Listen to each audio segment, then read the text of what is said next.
Welcome to the Tuesday, August 16th meeting of the Bristol Planning Commission. We're going to start with approval of the meeting minutes from our August 2nd meeting.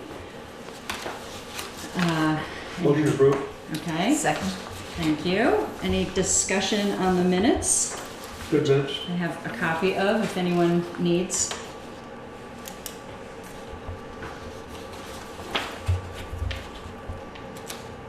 I feel we're more and more fully represented by every month. Try to put in as much as I can That's without good. getting too dull. They're good minutes. Good. Any questions or comments about our minutes? No? Reading through quickly. Anybody? No? Okay. All those in favor of approving the minutes as written? Say aye. Thank you. Aye. Any opposed? Okay. Good. So under administrative matters, I have an updated version of our timeline that I'd like to share with everyone. It was in our email, but just in case you need a copy to review and memorize. It's the same that was in the email? Yeah. Okay. All good. Yeah, I have. Okay. I've been looking. Yeah. Okay. I've been keeping track since the spring and anticipating timing leading up to the possibility of conveying a version of the draft regulations to the select board, which would give them time to review and have hearings and warn, ultimately with the idea of having a document go before the town voters at town meeting in March of 2017. So we seem to be still on track to do that. It will depend on how well we do this evening and how well Adam supports us and incorporates input that we have, at least on the two articles that we're reviewing right now. There will be one additional article, which will be our definitions, so I hope we can at least start talking about that tonight too, and after this meeting send out at least what our draft or our working definitions have been since the beginning of time, which we haven't gone definition by definition to do, but they will appear as an article. So just as a review, we're here on the 16th. If we work through September 6th and through September 19th and can come to some agreement. Actually, I think we have one more meeting to do this. September 20th, So I have listed September 6th, which would be the next Tuesday meeting.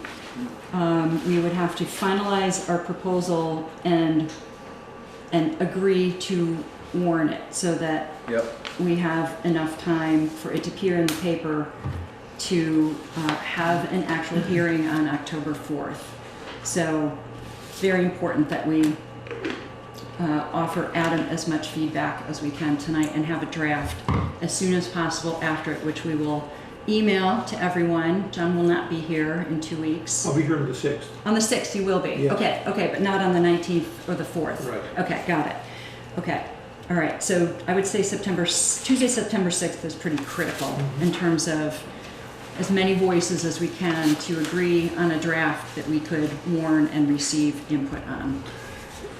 Which means I have to have Adam super focused in the next week or so in order to give us enough time to be able to review it. A related question. Right? Yes. Okay, hold on. Let me just look at the dates. We have actually 3 weeks between now and then because there's an extra Tuesday in there. That's a good thing. Okay. Okay. Hi, Bill. Hi. Okay. Any question on the timeline? It's always very helpful. Here's my Okay. question. Yeah. I ran into Teresa, we were crossing the street the other day, Yeah. and asked her how the meeting on the 8th went. I was out Yes. of town. She said was it not there, but I I was was. there. You were there. Yeah. And she said it was I good. was there. But she also said that the select board wanted us to think about presenting a new lightly revised town plan. No, not lightly revised at all. What is that related to what we're doing by this deadline at all? Well, on the next item, Saying I have the next report Yeah, okay. on our meeting. Okay, good. Yeah, so it's related. So let me just get through the timeline If we're Yes. all okay and understand our timeline. Okay, thank you. So I did present to the select board on the 8th to share our timeline and to take the temperature of the group in terms of their willingness to receive a draft updated regulations document that they would then have to review and have 2 public hearings on, and ultimately finalize themselves in order to warn to the town voters, I think by January. I think I have that date in here. They were agreeable to that. So I used the opportunity to describe to them the situation related to the town plan, which will technically expire in November of 2017, so next year, and without a planned election in that month, because it will be an off year. I suggested to them, or I reviewed with them, one idea that both Adam and Kevin Brown, as an attorney who is familiar with regulations, had suggested to me, and that I had sort of run by Eric and Therese lightly before that. But I had the chance on Monday night, the 8th, to describe what we could do, which I might have touched on with you guys in the past. Remind me if I have. And that would be an agreement from this group to essentially recommend re-adoption of our existing town plan without changes in order to accelerate or facilitate a faster reapproval and avoid an expiration of the current document. So what I had described to them was the possibility that we would, and I hadn't sort of agreed or described this in full with this group, we would review the town plan, agree to readoption without changes. We would have to hold a hearing to do that, I believe. But if we were to convey the document unchanged with a recommendation to readopt to the select board, and as long as the select board had warned it for its own hearing before November of 2017, when it would expire, the town would have, there would be legal precedence for coverage for the town in an Act 250 situation. So part of Act 250 review process is compliance or alignment with the town plan. And if there happened to be an application that required review during the period of time after our town plan expired, there is legal precedence in Vermont that shows intention to readopt by having it go through the planning commission, having it go to the select board, having the select board warn it for readoption without changes. That would cover Bristol in that instance until we could do a full review and recommend changes at some point in the future, which could be March of 2018 or any time after that. So I presented that idea to the group, and I'm happy to write that out if that seems confusing, which it sounds kind of like a strange way around it. And a couple of the select board members wondered aloud if, rather than have that happen, if we would be willing to convey the town plan for readoption during this process, in alignment with our regs document. And I suggested that I didn't want there to be confusion. I didn't want it to diminish the conversation about the regs update at all by requesting or suggesting a readoption of the town plan. But I did offer to bring it back to the group to bounce the idea off and explore.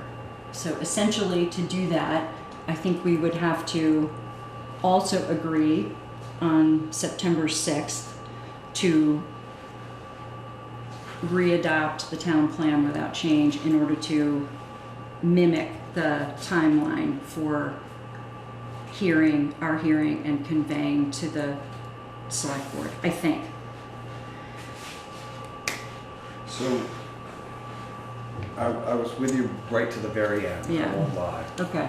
Because it sounded like that's what we were gonna do regardless, or not regardless, that was the main option, was that we would agree to review in the future, basically is what the first concept is, that the select board would have a hearing, To readopt To without readopt. change. Mm-hmm. would would the voters at that point vote in March. March, and then that's good for another 5 years. It's good for another 5 years, but we don't have to wait 5 years Right. to make changes.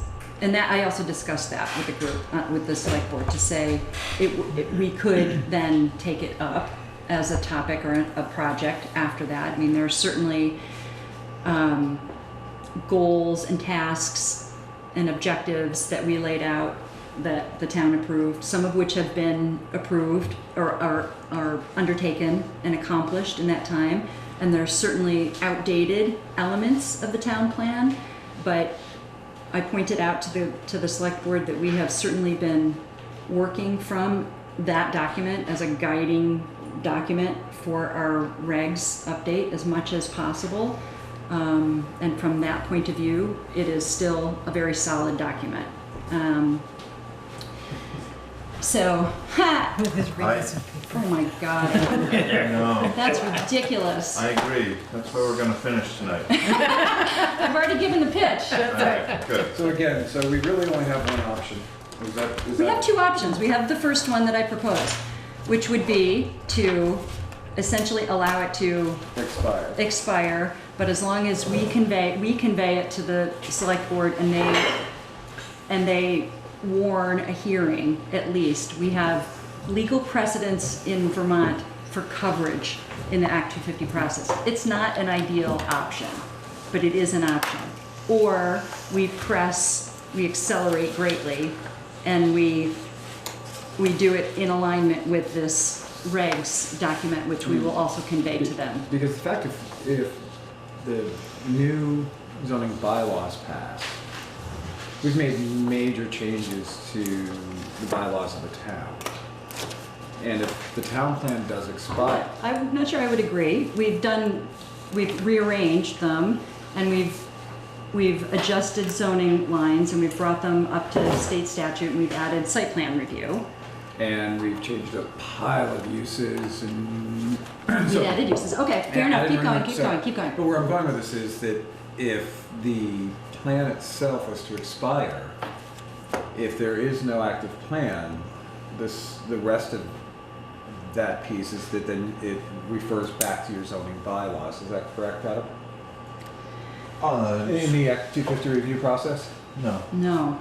It If you refers don't to have a the- plan, you are basically lose eligibility to speak under criteria 10. So in criteria 10, which is conformance with the town and regional plan, they will, if the town plan is not clear, they will look to the zoning bylaws. But if Got the it. town plan is expired, they will not. That's good clarification to know. It is. And that's a good question. Yeah, so, I think either of the options is good.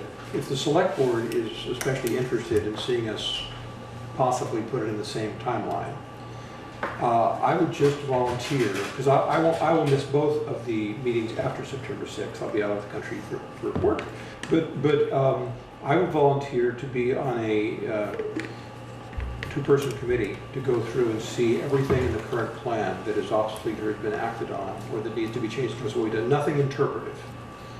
And In terms of how if we wanted to say we're bringing this up for revote, but to just correct things that are now obsolete, No. we don't do that at all. No, then we'd have to do much more work. Even if it's just correction mechanical. No. So it's just give it exactly the way it is. Yes, Tyler. Okay, yes. fine. We'll be lucky if we can do the regs Yeah. on time. So All right, okay? right. All right, we have like one meeting, Yeah. one more meeting Well, after that's, I was thinking that tonight was to have a full I thought if it document. was just mechanical, maybe a couple of us No. could do it aside. No. It assumes going through the entire process of getting it all. Well, Yeah. you'd have to fairly do Yeah. that. We'd have to fairly review and discuss and have time to do that. And so if you're gonna make one change, you open up to discussion of many changes.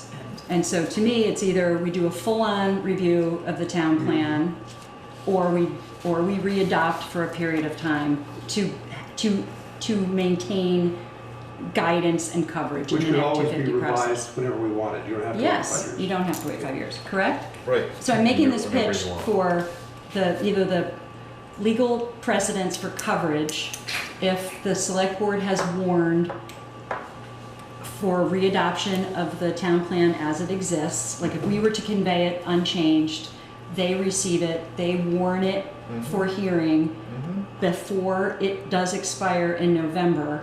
There Right. is legal precedence for coverage during that period of time until Yes. we can readopt or make changes. It's not ideal. So when I was at the select board last week, a couple of members wondered aloud if, rather than have that happen, could we convey it to them unchanged in alignment, at the same time that we're doing this regs document, you know, sort of along this So you timeline. can convey it unchanged, basically whenever you want, I as know. long as you meet the hearing. Right, I know, but what I suggested was I didn't want there to be confusion in town about the importance of this regs document and reflecting the work that we've done there. I mean, I might be making this up in my mind, but to have two documents go before, one of which is updated based on the town plan from 5 years ago, and another is the town plan from 5 years ago unchanged.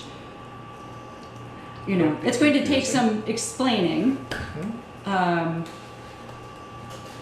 So it's essential, I agreed to bring the idea back to the group. So I could go either way. So Sue, just to clarify though, your sense of the logic of it is that leaving aside the fact that a couple of select board members were interested in this option, to basically go on record that we're going to be bringing it to them, but not actually to put it in the same timetable as this, would avoid confusion at the moment of the vote.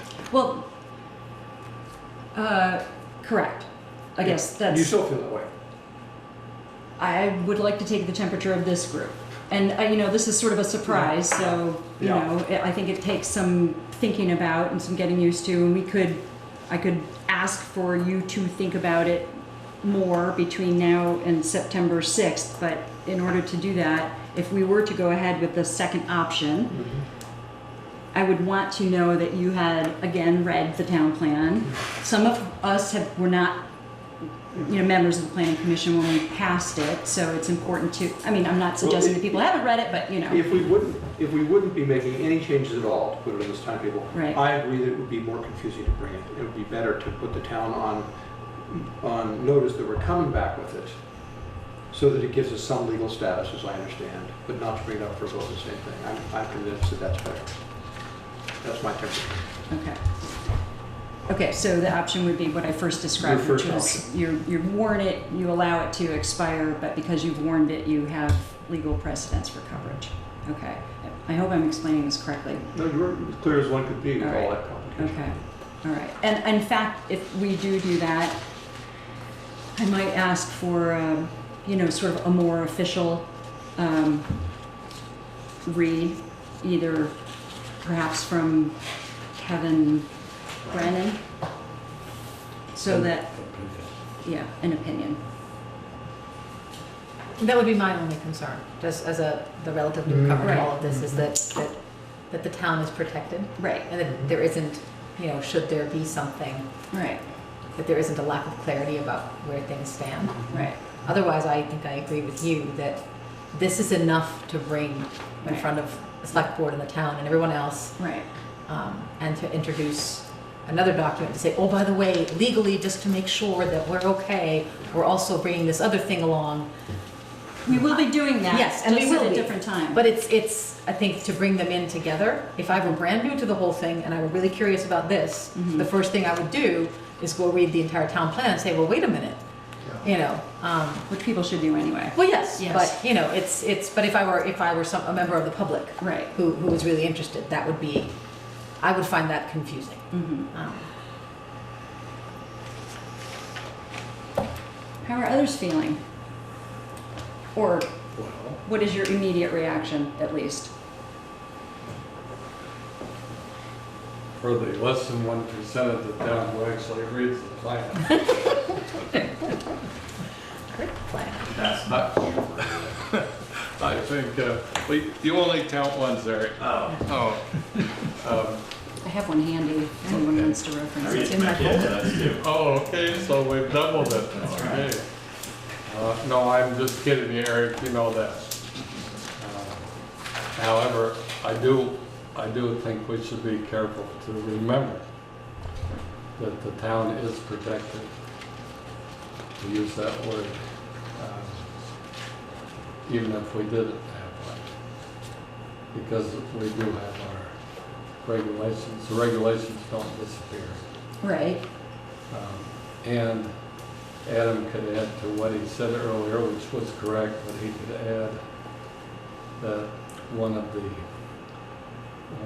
ironies of our law, Act 250 law, is that almost anybody can have an opinion of criteria 10. Maybe not literally anybody, but people who can establish themselves as an interested party.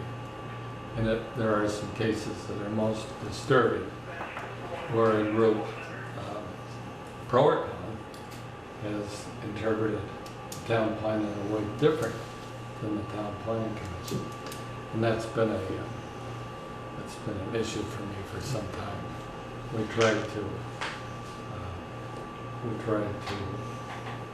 correct that in an earlier town plan. But Tom Wells, being the good lawyer he is, said we couldn't do that, so we got as close as we could without actually overturning the Supreme Court. Good But try, anyhow, Doug. yeah, we tried. But in my view, if the town planning commission says the project conforms to the town plan, that should have, what's the word we're using nowadays, substantial difference? You're right. Does that work? And how would we do that? Via the regs? I think we did it during the plan last time, didn't we, Al? Or do you? Is that what you're, I'm not sure. I don't know. I think we tried it in the plan and we tried it in the regs both. Anyhow, that's a long answer for, I think, the option of starting the process on the review and renewal is a better way to go than just asking people to vote on two documents that might be interpreted as being contradictory. I hope that's not the case. They're Since not- we've been using the town plan to guide us. They shouldn't be, and in my view, they wouldn't be, but you just never know. If we feel strongly that there's no contradictions, then we should go with option one. Right, option 2. No, if we feel quite strongly there are no contradictions, Right, okay, put it back to vote. then vote on both of them. right. That's option 2. Oh, okay. That's option 2. Sorry about that. That's okay, that's okay. I'd vote for option 2. To go together. Yeah, I think we're underestimating the public. It's like, it's not that long ago it was voted on. It's like, how many new residents do we have in Bristol in the last 5 years? What percentage of the population would be like, never even heard about this before? I don't think it's as big as an issue as we make it out to be. It was well received the last time. I don't think it would be a big issue, Okay. that we don't have to rely on precedents. I tend to agree. It removes any chance of murkiness. I mean, I don't like the idea of like consciously letting something I expire. mean, we either let it It's like expire. not in my nature to do that I mean, at all, as you can probably tell. I mean, option A just sounds like sort of some legal wrangling around that just doesn't give me a warm fuzzy. So we either let it expire or we send it back to the voters and let them vote on it. I mean, I'm good. One way. Those are our two options. Well, but option one is, but we intend to deal with it, so as long as the select board deal, it's... No, that's a plan. That is a plan, as long as it would convey it, and if the select board is able to warn it, it provides legal precedence for readoption. It's either, so the options are either then or sooner for the same thing. We're basically talking about readoption. Recommending readoption either accelerated or later. I mean, and the other part, if we vote on it now and the voters vote yes, we have 5 years to sit down And do the right draft thing. document. And it took us 5 years to write the thing the first time. I'm hoping that won't happen again. Oh, come on. It took us 4 years to rewrite the zoning regs. Yes, Let's I be know. real. But we're better at it now. No, No, we're not. no, we're not. Okay. So, They changed I'm the kidding. statute and you get 8.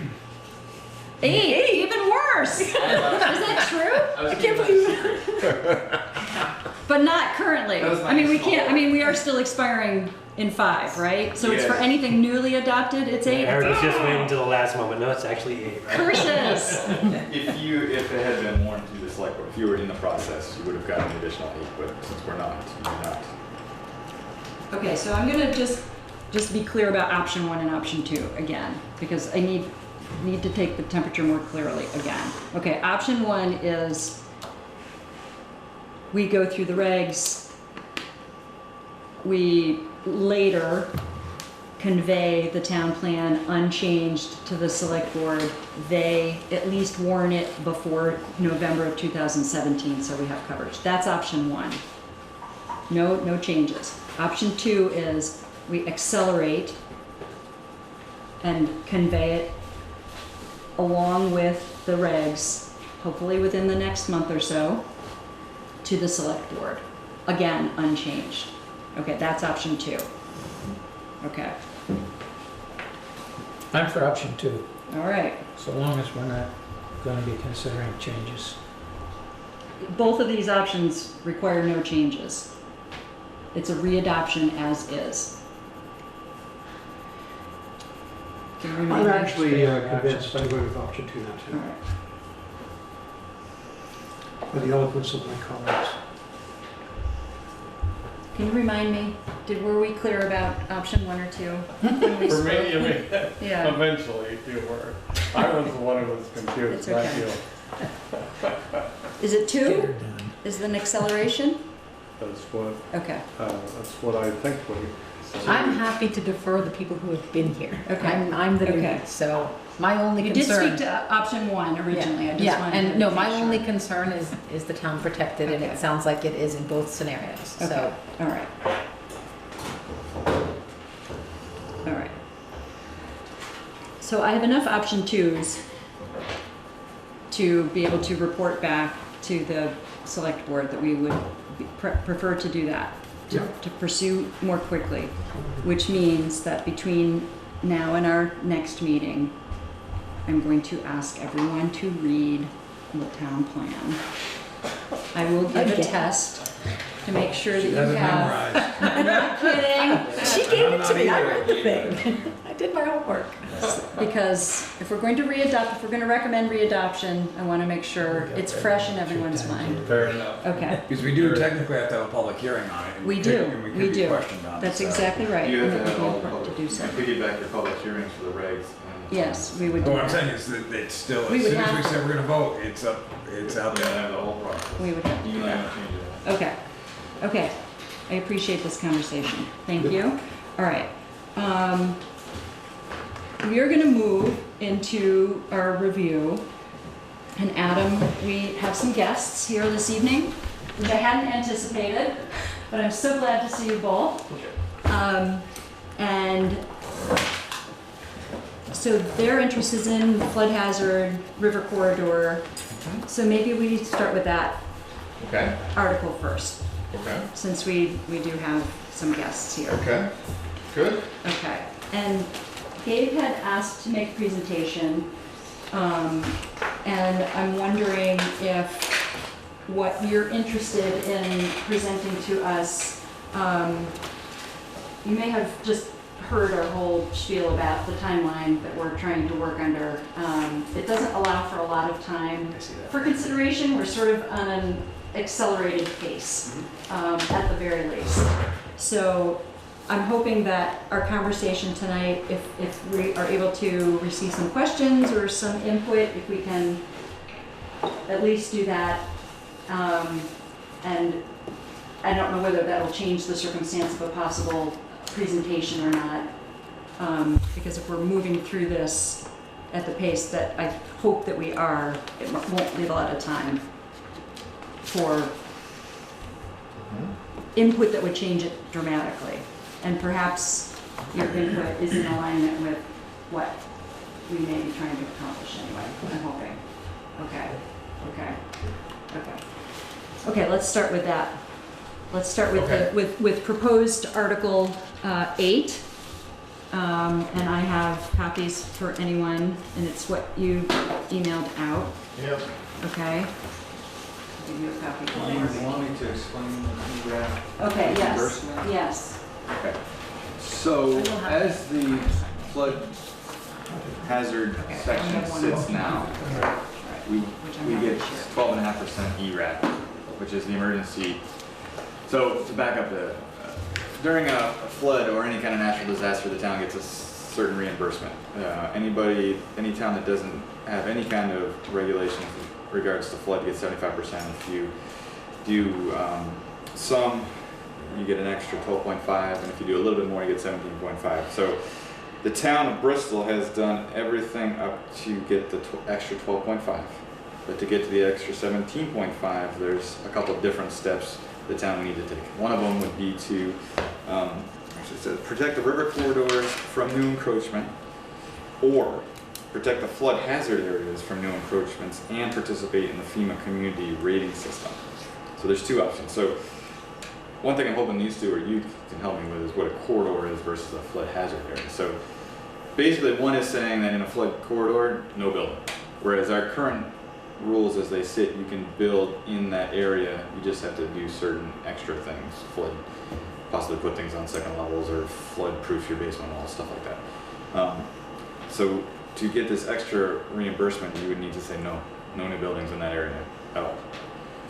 Option 2 would be the same thing, no building but in the flood hazard area. And you guys can tell us the difference between those two areas. And then this community rating system, where it has quite a list of criteria, but most of the onus there falls on me as the zoning administrator to kind of run through talking to people and brochures and all kinds of other special things that give people heads up and keeping certain records and maps and details about it. So those are the two options. So as you sit now, we're not going to get that extra reimbursement. So obviously from the town's point of view, we would like the extra, if that's a possibility. So that would change what you have written to nobody can build in that area. Is it that black and white? Yes. 5%, an extra 5% of what? Whatever the Reimbursement. Whatever the cost of the disaster is. So if Bristol has $1 million bridge wash out, the feds will reimburse you 75% of the cost of that $1 million bridge. The state will cover either 7.5, 12.5, or 17.5, depending on how much river work that you've done, and then Bristol would cover the remainder. So the feds cover 75, and then right now, basically the state would cover 125, and Bristol would be left with 125.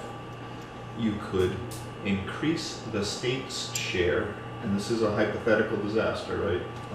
But you could increase the state's share from $125,000, or 12.5% of $1 million, up to $125,000, and then, up to $175,000, basically getting an extra $50,000 if Bristol were to take one of the two steps that Eric has outlined.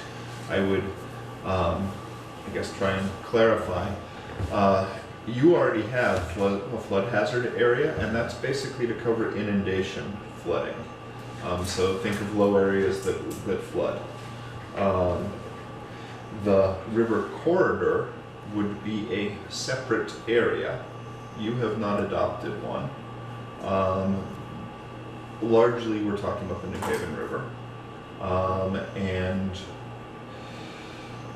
generally a certain belt width off the New Haven River. So 6, however wide the New Haven River is, multiply it times 6 and add 50 feet to each side, is what I would say for your river corridor area. So what was that equation? It's generally 6 belt widths, or 6 widths of the river. So if the river is 100 feet wide, it's going to be 600 feet plus 50 feet on either side, so 700 feet. Is it a measurement at a certain time? Yes, you'll get a river. So the state's already made river corridor maps based on what I'll call a GIS mapping. Mm-hmm. Kristen's done a lot more extensive mapping on the New Haven River in large parts of Bristol, not all of Bristol. So her work is going to be a lot more accurate than the state's work because it's based on where the channel actually is and how wide things actually are. And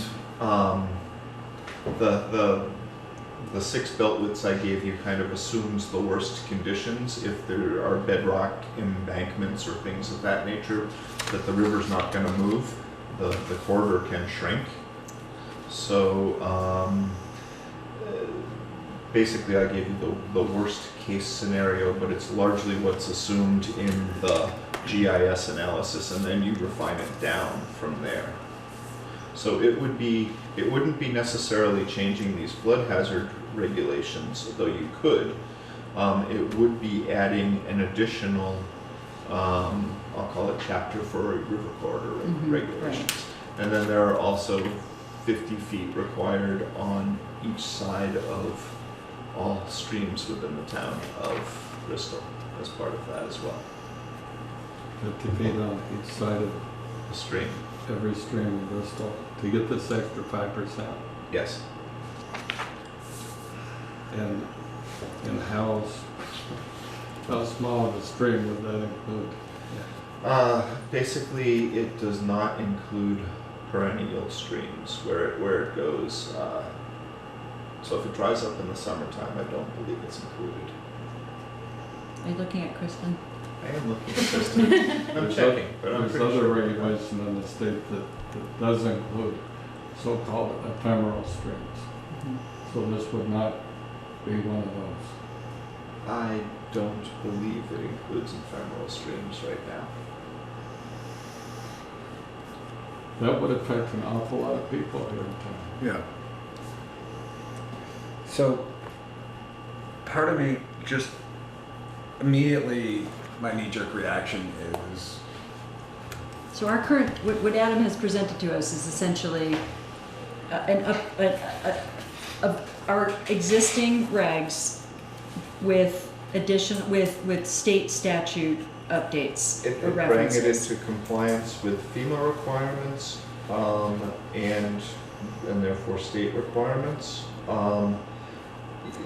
But not the new river corridor. Not the new river corridor. Right. And, I think the state would wants to see much more stringent requirements than these. They'd like to see no build in the flood hazard area, which is kind of your other option that Eric presented. The flood hazard is pretty large. And your flood hazard And I is... have our maps back there to illustrate for people. Okay, so, back sorry. to what my original statement was. My first gut reaction is, all along, we've been doing bylaws and zoning regulation changes and town plans based on what we felt was the best for the growth of our community, long-term and short-term. Not once have we ever sat down and wrote a regulation based on dollars and cents. I'm sorry, percentage of reimbursement from the state is the reason why we're gonna write a regulation. Is one of the most appalling things I've ever heard. I'm sorry, I just find it, if that's the case, let's start over. And let's start looking at dollars and cents from the beginning. Because I'm sorry, I just can't do it in good faith. That's not how we've been for the last 5 years writing this stuff. That's all I got. Thank you. So we have two things to do tonight. One of which is to talk about the section that Adam has presented to us to consider, which is mostly our existing regs with updated elements to bring it into compliance with current FEMA. Yeah, and you went through it last time and really didn't make any substantive changes, Right. so I don't have anything that I have to you admit, we wanna- hadn't all read it very super closely, but we did recognize that it was essentially our current regs with, A couple of small with some administrative, changes. what I call administrative changes. so Eric has pointed out to us this question that he's serving as the zoning administrator and speaking on behalf of the town, of the town's interest in exploring, what a change in regs to help move us toward a higher level of reimbursement in case of Yeah, flood that sounds or like two ways. emergency. I mean, you're also acting as an emergency. Right, there's two things. Coordinator. You're telling people that that's a possible flood area, so it's not a good place to build. I mean, it kind of puts it that simple. It's your land, yes, but it's a possible flood zone, and you should be cognizant of that fact. But two, yes, we would get a larger reimbursement during a major incident if we put in these extra levels of protection. Right. And I consider it protection for the people, not necessarily for the town. And so, in order to accomplish what Eric is suggesting, is it part of this article or is it a separate effort that's related to River Corridor? I think we're talking about two different things. Eric gave you two options. One is a separate river corridor Yes, regulation. yes. The other would be to amend this regulation to provide for basically a no-build zone in the I flood see. hazard area. Okay. Okay, so River Corridor is a completely Isn't that different. right, Eric? That's the way it reads. My question is, it seems more onerous for the second one. Like, it's protect the corridors from new encroachment. The corridors are only 6 times the width of the river. That's a relatively small area. And then it says, or protect the flood hazard areas, which is a much larger area, plus do this community rating system. So, would you guys be able to explain why flood hazard area, why they would tell you not to build in the whole flood hazard area? You can either not build in this little area or this bigger area, but you get the same end result. I can't provide, So that's a question I'd have to ask, but the state would be Either the way. one to ask that question. either way, you have to restrict building in a certain area. Another piece of perspective, what, under Hurricane Irene, what was our claim? What did the town has to receive from the federal and state governments? I don't know that number, so. But we did have a claim? I don't- I imagine so, yeah. And it would have been under the existing regs. Yeah, Under the 12.5 Right. additional. right. Because we've had that in place for several years. We got some money from Irene, I can do that. I think we got some money at the last large snowstorm with the trees down. So every once in a while, if you hit the threshold of money, the county-wide, then they can declare an emergency and we get reimbursement. But I don't have that number, I can get it. So this particular corridor or hazard area affects snowstorm money too, as well as flood? I believe it affects all disasters. If there's a federally declared disaster, so if the state of Vermont has declared disaster, whether it's an ice storm or a flood or a tornado or fire or whatever, then if there's a federally declared disaster and Bristol suffers damages during that disaster, basically this rate sets your reimbursement rate. And the one thing that Bristol is missing is or the one choice Bristol is missing is either the river corridor or a change to your flood hazard regs.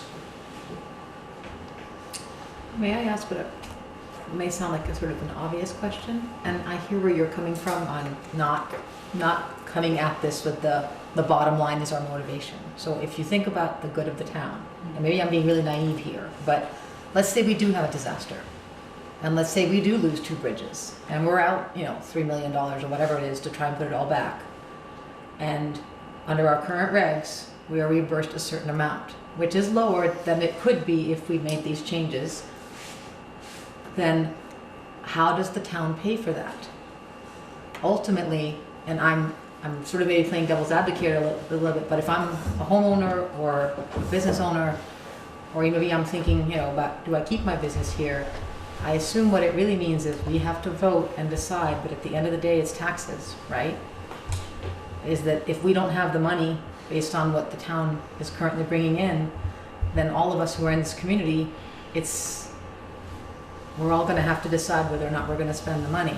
And I mean, maybe I'm playing devil's advocate a little bit, but you're talking about bridges, natural disaster stuff, like things that impact the entire community.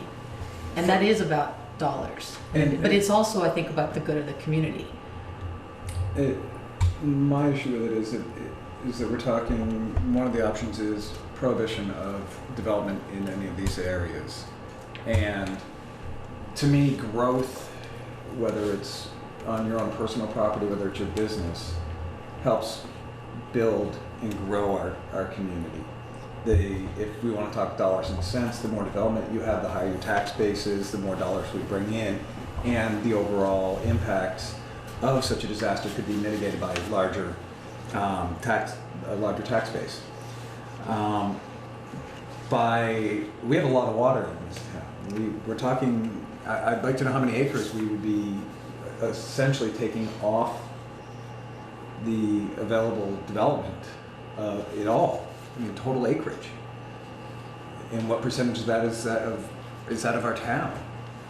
Without those numbers, if we had one small brook that ran through our community that we were talking about, I fully understand, but we've got a major river that runs through. We actually have 2. I mean, Baldwin Creek is also in the northern part of our town. Mm-hmm.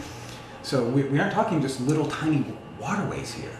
Now, restricting like we do and setting up some more clearer definitions, I'm good with that.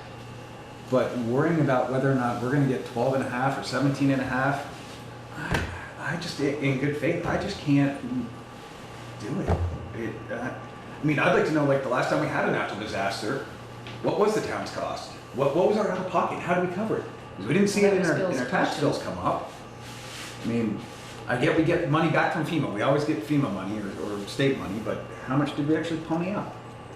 Was there actually a cost? Is it sort of if you don't get the extra money, you just don't do a little extra here, you don't do a little extra there. I mean, where does that cost come from? Without those numbers, I don't know if we're prepared to make any kind of decision like this. We might be talking 40, 50 grand a year. Okay, we can deal with that as a community. If we're talking hundreds of thousands, maybe millions, then it does make sense. But without those numbers, I'd feel ignorant making that decision. Do you want to? I just have a procedural question, not speaking to the substance. So we've looked at the very mildly tweaked language that we got from Adam, and that was where we're going. And this is a large substantive question that Eric has framed for us. Does it have to be decided in the context of the article that Adam's given us? Do we have to factor that in fully into this article, or is that something that we can? I believe it is. Is that true? It's one of your 2 choices. What does that mean? So you can choose to adopt a separate river corridor article and not necessarily change this article. You could adopt a separate river corridor article and also change this article to make your flood hazard area a no-build zone. Or you could move forward with this article. And as I said, I'm coming from a non-substantive, just procedural thing. Going back to the fact that, Sue's giving us the timeline, and we have I'm wondering, is there something we could do now that what would be the most efficient way to look at this question and respond to what we need to respond to tonight, and look at the other articles as well? What would be the most efficient way to do that?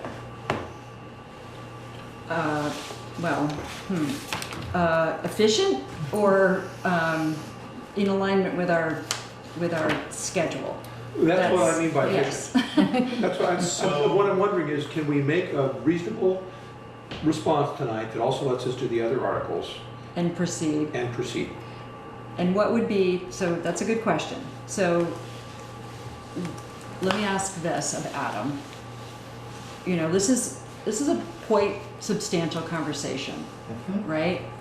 Which I anticipated, but not enough to sort of suggest postponing the delivery of this draft document after, so that a vote would happen in a year from March, okay? If we were to proceed with this article essentially as is and up to date and not make a change that either Eric has brought to our attention or that guests may be interested in hearing, and convey the document as is there a time in the future when the Planning Commission and the Select Board can, and I'm not saying that this would happen, but when we have more time to really hash this out, is there a time in the future to either add on or amend regs around this topic Sure, in a is the more answer. It's in a after more you- fair way? After you adopt your town plan. Oh, You need an existing town plan to work on zoning or to change zoning. right, okay. All right, if we were to have that pass in March, along with our proposed zoning regs, we would be able to then work on that, an Yes. amendment to the regs, if the Yes. temperature was so, and we would probably want to talk more fully, maybe we have a meeting with the select board. I'm not suggesting that Eric isn't representing them fully, but, you know, we talk about what that means in a more full and open way, where we're looking at the map, we're talking about acreage, we're looking at actual numbers, rather than just off the top of our heads. And we're looking at brooks. And we're looking at the brook. Brook? Is it? There is more than one. Yes, right. You know, it sounds like I'm punting. You're not punting, this But- is where my question was going. This This is a really serious question. right, It's gonna take serious conversation. right, We're under a serious deadline. right.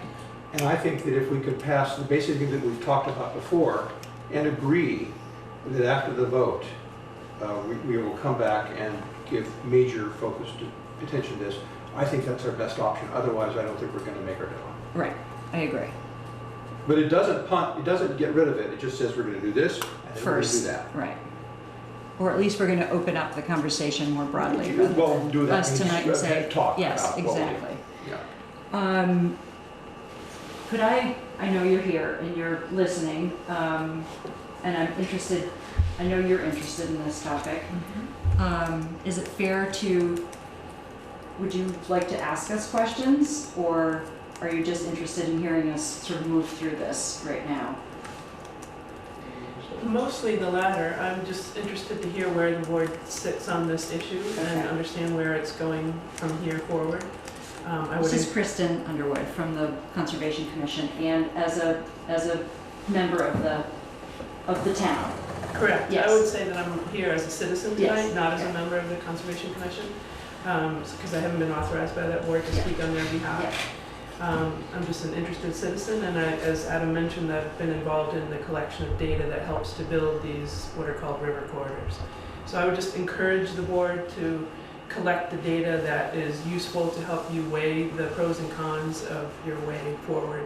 And I would also just point out the 1998 flood, where we did have substantial losses, and there may be much higher dollar losses to the town in that flood, and that's the kind of magnitude of flood that we might see in years forward.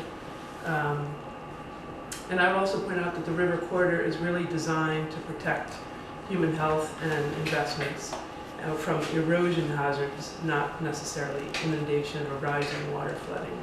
So it has some science behind it. It's not simply a matter of dollars, bottom line, and dollars and cents. The river corridor is designed to protect human health and investments. So And part of the data gathering phase would be Gabe, who is doing some research along the New Haven River in the 3 communities, New Haven, Lincoln, and Bristol, and may have some useful data for you as you move forward with your discussion on this topic. And so certainly that depends on, I'm Gabe Andrews, grad student again. I haven't met you yet. Certainly that depends on the timing of your decision, because the data that I have and that I'm continuing to collect won't be ready by September 6th. And so what I'm looking at is the current value in the corridor and how we can evaluate what is already built up and what kind of investments we have, and then compare that to what we might or might not invest in the corridor in the future.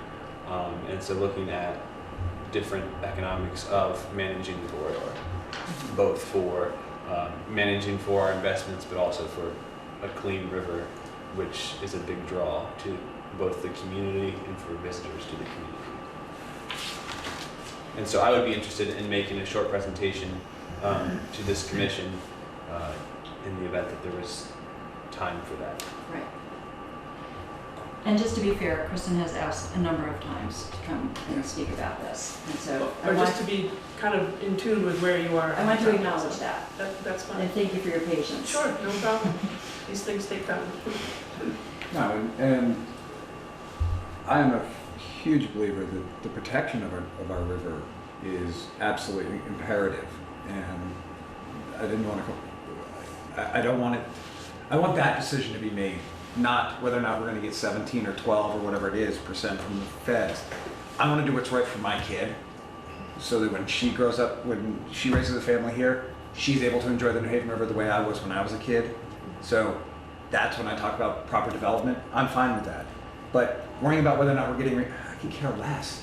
I mean, honestly, that's not why we do. That's not why we do this. Yep. Okay, thank you both. I appreciate that.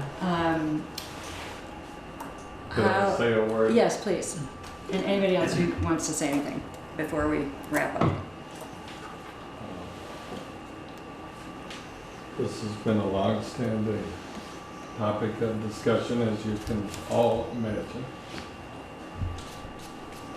And in the past, we've tried to find a good balance between, on the one hand, allowing for the free flow of water along the river and even in a flood, and at the same time allow people who have homes or businesses to sustain them and ideally help them grow. And so that's why we've come up with this language that I think is still in there. We used to have it in there. Talk about elevating certain critical types of electrical work, just to pick an example, and having walls that would break away if there were a flood, so that you don't have too much downstream effect or upstream effect of an adverse nature. Likewise, you have many people living along streams and towns who have built a deck. In some cases, even part of their house is closer than 50 feet to what is now a stream, what is much of the year a stream, if not all of the year. And in my view, if they take good care of their property, which they almost always do, they're not hurting the water quality. And I'm just saying we have to be sensitive, just as we want to be sensitive to the environment, we want to be sensitive to people who put their life savings into their home or their business. And we don't want to create new rules that would disrupt that substantially in ways that would come as a surprise to them and perhaps prevent them from continuing to grow their business or their home, and perhaps even put them in violation of current regulation. It's, as always with these important questions, it's a balance.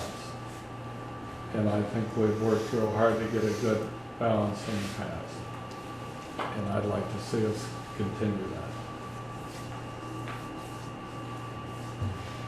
How are we about this idea of, that I proposed, I hadn't anticipated proposing this, but having had this conversation and hearing input and understanding perhaps the need for a larger conversation, I think, between us and the select board to understand more what the town's interests may be, so that we can give even more thorough thought, not under pressure of time, to perhaps a future conversation about this. Which means I would recommend proceeding with the document that we have in order to sort of stay on our timeline. I guess what I'm saying is with a suggestion or promise that we come back to this. I don't want to just have had this conversation and dismiss. I don't want to just dismiss it. Well, and honestly, the first step would be just reading through the town plan section on the flood hazard area and the fluvial erosion hazard areas. We talk about both those. The flood hazard area basically says if you want to build or do anything in these areas, you have to follow all the rules that we have in place. The fluvial erosion hazard area says Bristol should undertake a careful review.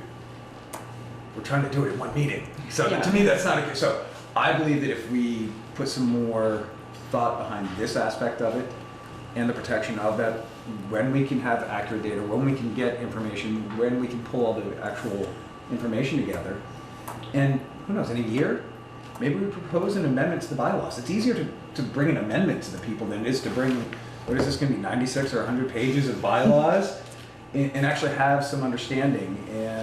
And those that are interested, you come out and either support it or rail against it, versus they might actually vote against the entire thing based on one line. So that's my 2 cents. Okay. I think it accomplishes two good things. It allows us to move forward with our main task and try to stay to our timeline. I also think that it would give us an opportunity to gather more information and make an informed decision, have an informed discussion, consider all the perspectives. Looks like there's some great sources for information, but we would be rushing, and I don't like that idea. It would likely happen after March. Right. Yeah. That's Okay. Okay. Sounds fabulous. Okay. When I read this when I read through this reg, I was satisfied that it took care of our existing conditions. But the question coming to mind that why would we encourage new development in a flood hazard area? And I wasn't thinking the corridor process. I was thinking what this addresses basically. Do you think it is encouraging development? Yes, I do. And I would hope that we could pass this and then come back and address the no new build in a flood hazard area. That doesn't mean that you couldn't change what you have, but I don't know that we should be encouraging new construction in an area that is subject to devastation. And that takes into consideration not just money and materials, but human beings, lives that often get caught up in these disasters. Okay. Thank you. I appreciate it. Okay, Adam, I think we have taken the temperature and we will proceed with the article as you've written. Are there any questions about his text that you would like to offer Adam now? And now is the time to do it, or between now and tomorrow? And if you do it, we have to, review it again on September 6th and agree to it, because September 6th is now becoming obviously our date to finalize This is the our version draft. that we looked at last time, but Correct. there's very few changes. Correct. Exactly. think that's true. Yes. And I would say there are no real substantive changes. No substantive. That we brought it, FEMA had changed its regs a little bit, and we basically brought these regs up to date with the FEMA regs. I think we should approve it tonight. I think it's very little substantial change. And in Okay. fact, not substantial change at all. Right, none. Let's do it. Okay. Okay. Agree? We're gonna move forward, okay, with this? Okay, so we jumped to the last one. We're gonna come back to, Article 7, which is our proposed design and performance standards. Do we want to just close out 8 and actually vote it through? I mean, we're Okay. discussing it now. I mean, I not, think we not- have been voting. I mean, I thought that was our vote. Oh, but- I'm sorry. Yes. I I didn't know don't if you- see anyone saying no, not to proceed. I mean, I Okay. think we have agreed to approve as drafted and Perfect. That's why I just want to make Okay. sure. I think Yes. we've put Article 8 yes. to bed. Okay, I good. just didn't want to have to come back. Okay, Yeah. okay. May it rest in peace. For now, I'm just kidding. Until March. We'll call it back at it. We'll call it the zombie prevention. okay. Thank you. Thank Thanks. Did you, hi, I have a guest. Yes, I'm just here to learn how it works a little bit Okay. and start getting familiar with the process. Okay, okay, And how these things okay. go. All right, good. And your name is? Liz Sarah, that's my father, Bill. Oh, great. How about that? Jeez. up the Okay, great. Welcome. Thank you. Okay. You can always watch us on TV too. That too, yes. Phil's right in front of the camera. Star of the show. Oh my gosh. Okay, so we want to talk about 7 and we want to touch on definitions if we can. Yep. Okay. We're getting close. So, Yep. John had a question. Let's go through parking. Let's go through it as, Yeah, let's just move through it. Okay. I gave Adam our input from our last meeting. I'm hoping I represented it accurately. And I can share with you what it is that I highlighted and shared with him. So basically, where you did not have any questions, concerns that were brought to my attention, I just accepted it. And where you had questions, concerns, I put it in a strike change format. So the first one would be on, let's see, the top of page 2. Let's see, some of you had concerns about what happens if a business grows or shrinks.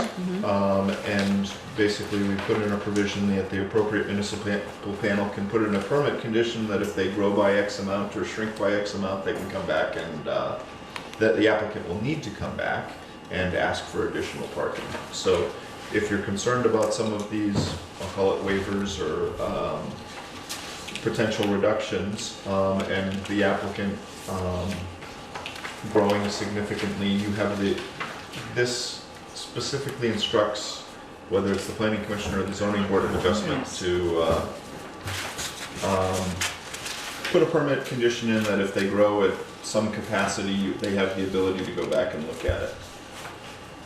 Here's the picture. Thanks. Anybody else need one? Okay, good. So hopefully it addresses your concerns. Yeah.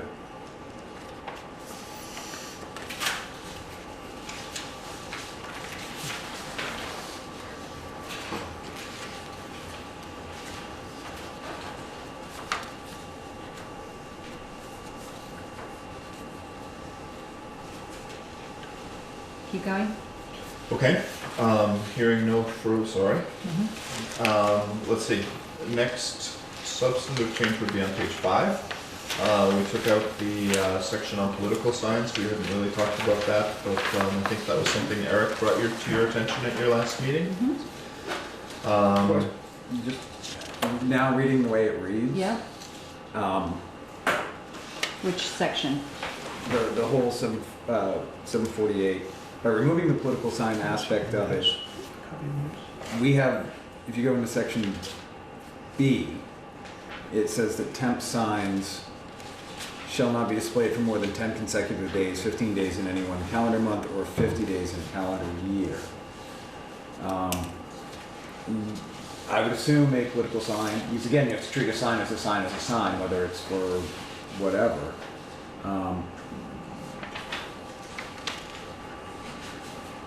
What's the question? This tells me that if I put up my political sign for more than 10 consecutive days, I'm gonna see it on Front Porch Forum and it'll be potentially taken down. Is that the way? Are we striking number 3? Any temporary sign. If we strike 3, there is no protection. It's a weird dance we're doing here. A political sign would be considered a temporary sign, correct? So if you read part B, temporary sign shall not be displayed for more than 10 consecutive days. So now, Meaning anything, like, anything. Yeah. You have to Like- treat a sign as a sign. So whether it's my lawn sale sign or my Bernie sign, it can't be there for more than 10 days without being in violation. Possible, but Adam, what's the latest interpretation by the Supreme Court on this? which is why we struck the Which is political why sign. why we took out the political signs. Is basically you can't limit the free speech with the time frame. Political speech with the time frame, and that's why we took it out. Political speech. Political speech, right? But what you're suggesting, Chris, is that basically by just striking it, it may fall under B of temporary signs, and it's still a illegal statute. Is that right? Because it gets caught because it's silent. We can always put in the First Amendment to the Constitution. That is an illegal. Okay, go ahead and No! recite it for me. That's right. It's the 5 freedoms: speech, press, petition, assembly, and religion.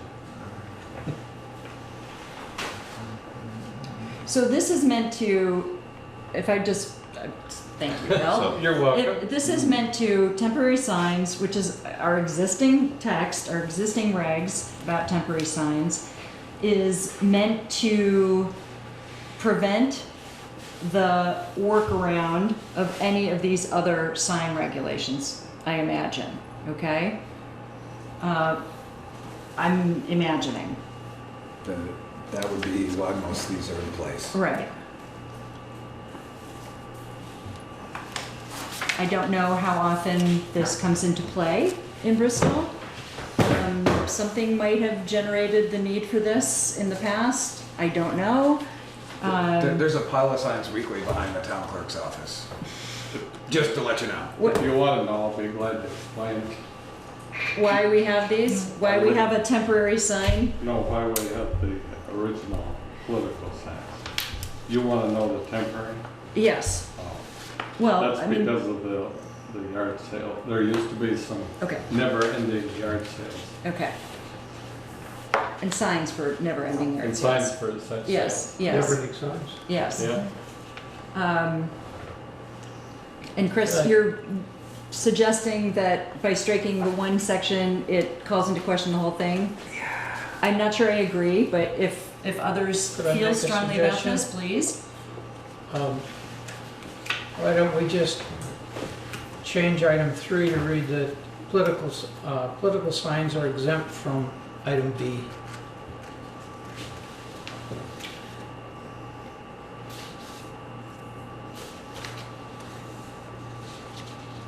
Is that Adam, what do you think? Is that a possibility? Yeah, it's absolutely. I mean, it fine. calls it out. I was actually looking at exemptions in general, and just saying political signs would fall under Exemptions as opposed to be here anyway? Section 301. So I'd say something like political signs are exempt pursuant to section 301. Would that help? I mean, I don't know that it solves Chris's concern. It does, actually. That would be One way to do it. one way to do it that allows somebody to partake in their right of free speech, but yet it doesn't.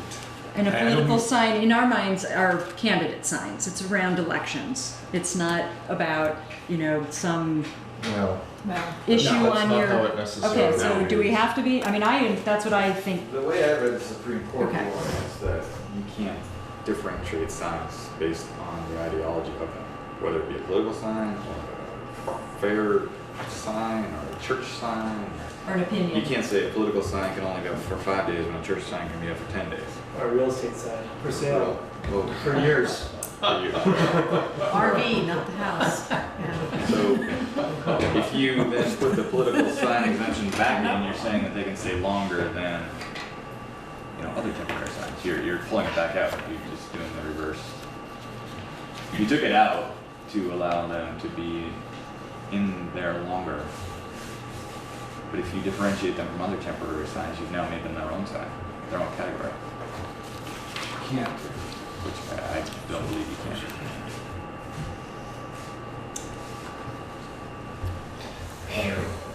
Who would have thunk it, huh? Tell you what, Stuck. can I do some research and give you a suggestion? Yes, Yeah. that'd be awesome. But soon, Yeah, I like will do that. within the week, because Yeah, basically, we need time to be able to point, and if you could point it out, that would be really helpful. Basically, if you can come up with some verbiage that covers what we're talking about, we're good. Yeah. I think so too. Okay, I mean, I haven't had any, you know, I mean, have we had any pushback on our sign regs? Yeah. Yeah. Oh, Yeah. my God, okay, okay. It's all over okay. Front Porch Forum. All Like, right. Chris isn't wrong. No, the political signs, Yeah. I got it, but I mean, just in general, other signs, Yeah. temporary Oh, signs. they're literally taken down on a daily basis. Well, they're taken down according to the current regulations. Right. So we. And are people specifically- upset about that? Some are. Okay, So there's nothing we can do. It's the current regulations. okay. And is it a bad thing, I guess? All right, That's what you guys need to choose. We just apply your rule. yeah, You want to thanks. see a lawn sale sign up there for 4 months? More power to you. Okay. I don't know how other towns treat, or at least other towns in Addison County, which I feel, you know, might Currently, be we've good. adopted outside your regulations because of the Supreme Court case similar to what Middlebury does. If it's in a right of way, if it's in a state right of way, because we've been given a letter by the state that Mhm. we're allowed to pick them. But we take the stance that if it's Right. on your front lawn, like a certain person directly in front of me that has several of them in the front lawn that is in the right of way of the state road, we leave them. So if it's on your lawn or clearly visible to be attached to some house, then it is left alone. But if it's in a state right of way, which they've asked us to do, we try to pick them up. Okay. So that's fair enough to know, right? That's how we deal with the political signs. Right. The lawn sale signs and garage sale signs we deal with as the current regulations say. So they're only supposed to be there for 3 days. So by Monday they start to get picked up. Okay, Adam, any help you can offer here would be great. I can't tonight. Okay, I thank can't you. right now. All right, keep going. Let's see, so. Performance standards, we're up to bottom of page 5, which is noise. And we've had a lot of conversation about noise. Correct. I've encouraged John to stay at the table. Yeah, well, actually, it's easier now because we have, for me, because we have limited this to the village core. So I have no conflict of interest now since I'm in village mixed. So that's good, I like that. And I have an opinion about how we can, I just asked you to, let me take a look at the minutes again. What it says in the minutes is, Bill Brown offered text that would set a 50 decibel limit as an alternative to what Adam suggested, increase of 5 decibels. Chris stated if a person goes in next to a busy neighbor, they can't expect the neighbors then quiet down. Jonathan, you'd like to see some reports there. The commission felt this section should be more at the core residential area, should be more about nighttime sustained noise. And so I would like to, I like where it's gone. I like that it's just for the core now. I think that's appropriate, the 2 residential cores. I do think that, however, my impression was, people will soon let me know if this is true, that we reached a consensus last time to simplify it. And I don't have the exact language that I think we came up with, Sue might have it in her notes. I but have Bill's language, but Oh, that was his original proposal. yes, We worked from that. right.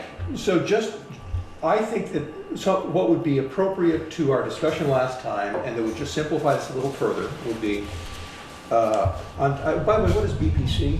It's the Bristol Pond Conservation. Conservation. So that should go out too, right?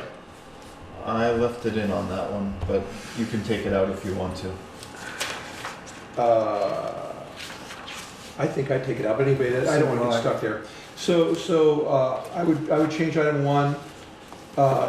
All equipment used within manufacturing, within or associated within manufacturing or associated with structure, shall not increase the average decibel level. We thought by greater than 5 decibels would made for a lot of complicated calculations. So when Bill brought his thing, he looked at what that fellow's name I can never remember. In Les Montpelier. Blumberg. Yeah, said that basically a lot of towns around the state say that 55 should be the maximum and 45 should be the nighttime. That was the takeaway. So Bill suggested, did he say 50 at night? So anyway, you could change that one to say, shall not increase the average decibel level at the property line above 55 decibels between 7 a.m. and 7 p.m. In other words, daytime. And then we get down to number 4. The number 2 or 3 would be saying number 4 could be outdoor equipment shall not be operated between 7 p.m. And 7 a.m. if it raises the noise level at the property line above 50 decibels. Now, that's both compatible with what Bill raised and we talked about. Since then, I also reached out to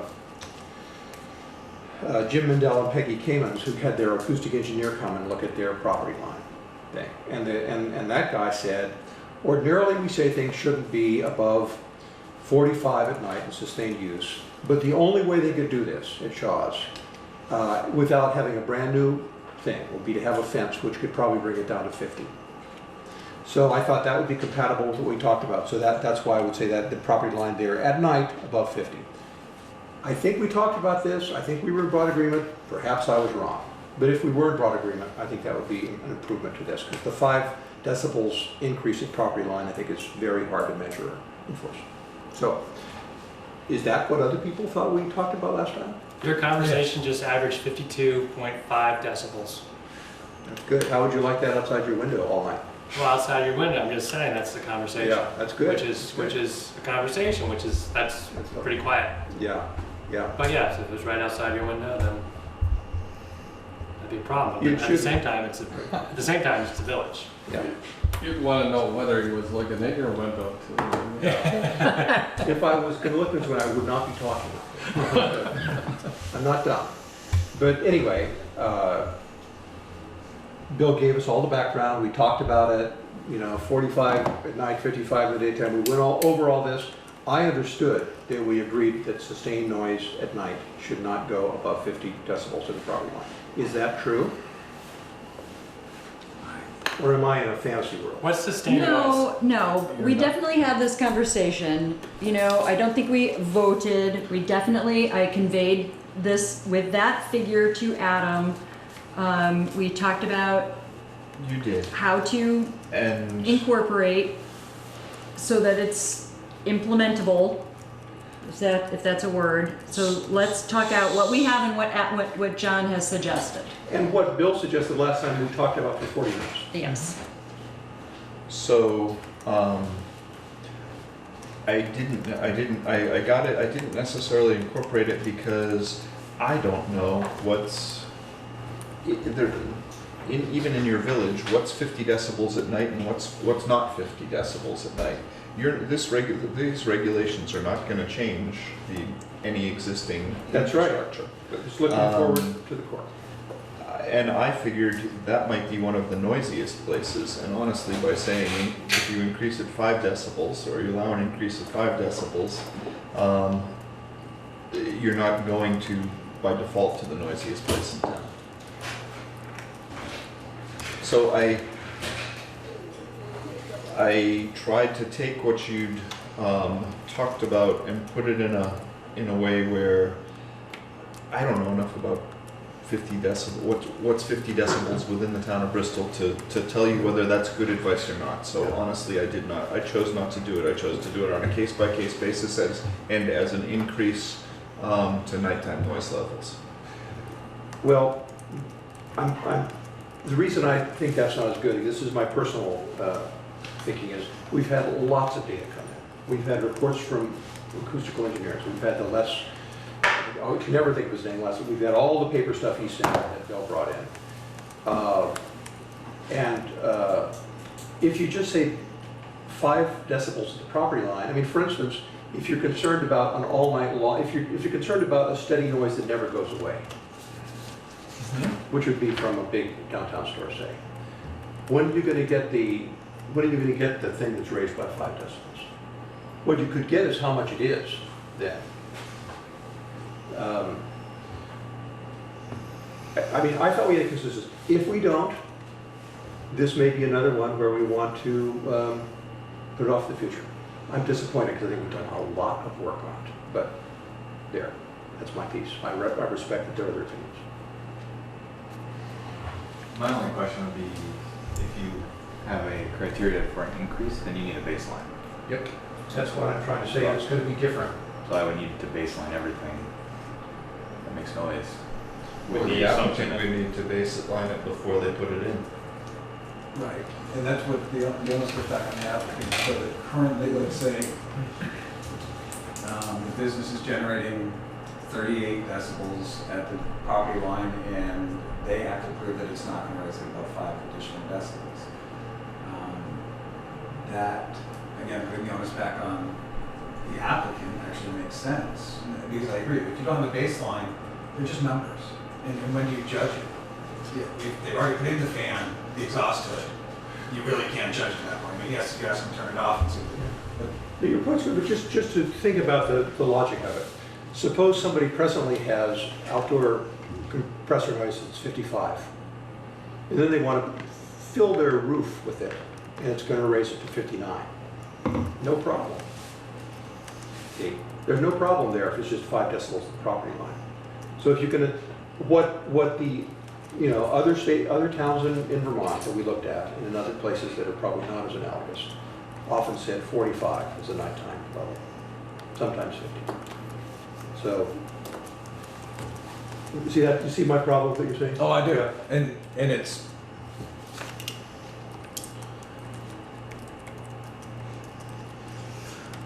I know that we did speak about nighttime and we talked about sustained as definitely something that we wanted to address with our group from the last meeting.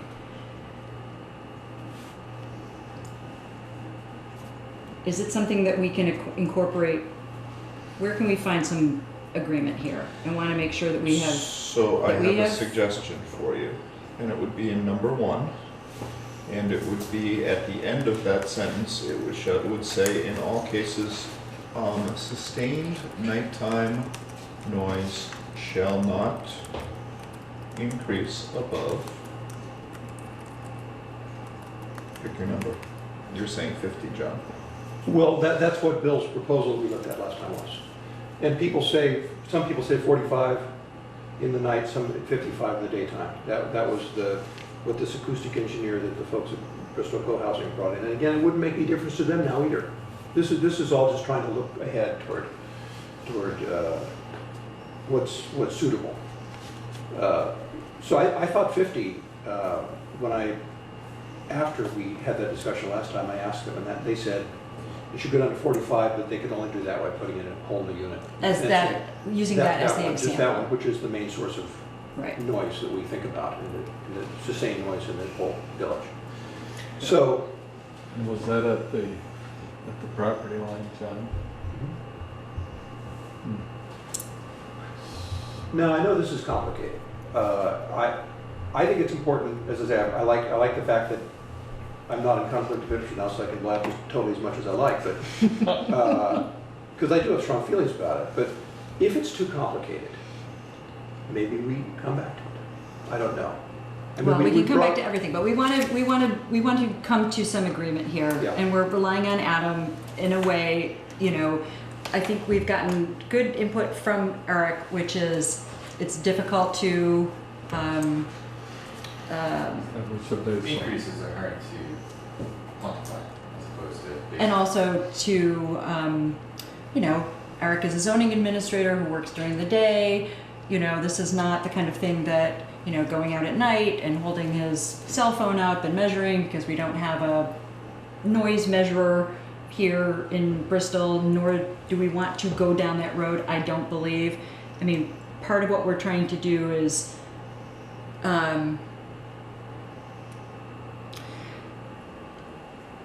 introduce the idea of measures that give some structure or guidance to folks without making it onerous to the town to enforce or people to So, recognize right. as future So- applicants.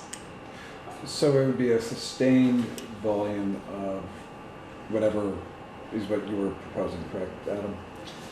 So I said, what I did was add to the first sentence, in all cases, sustained nighttime noise shall not increase above, and I put a blank, but John has suggested in your last discussion was 50 decibels at the property line. I remember the discussion about sustained, and I think that's fair, and I remember the problems with the incremental measure. I think that's reasonable criticism. Where I'm unsure, John, is what the level should be. I just, myself, want some more perspective as to what that means in comparison to other sounds that we hear and accept or don't accept. And what you're interested in, Bill, is not so much what the norms of other people's regulations is. You're interested in how loud is that? You know, how Well, does that really come to? And you put it I in would say context for both, me. but mostly the latter. Most of the latter, yeah. In other words, maybe the other towns have got it right, maybe they haven't. I hear you. And the example that we Most towns have, very little. for Very noise little. Very little for noise regulation. because it's difficult to, Yeah. Yes. Deal with. There are a lot of nuances to it.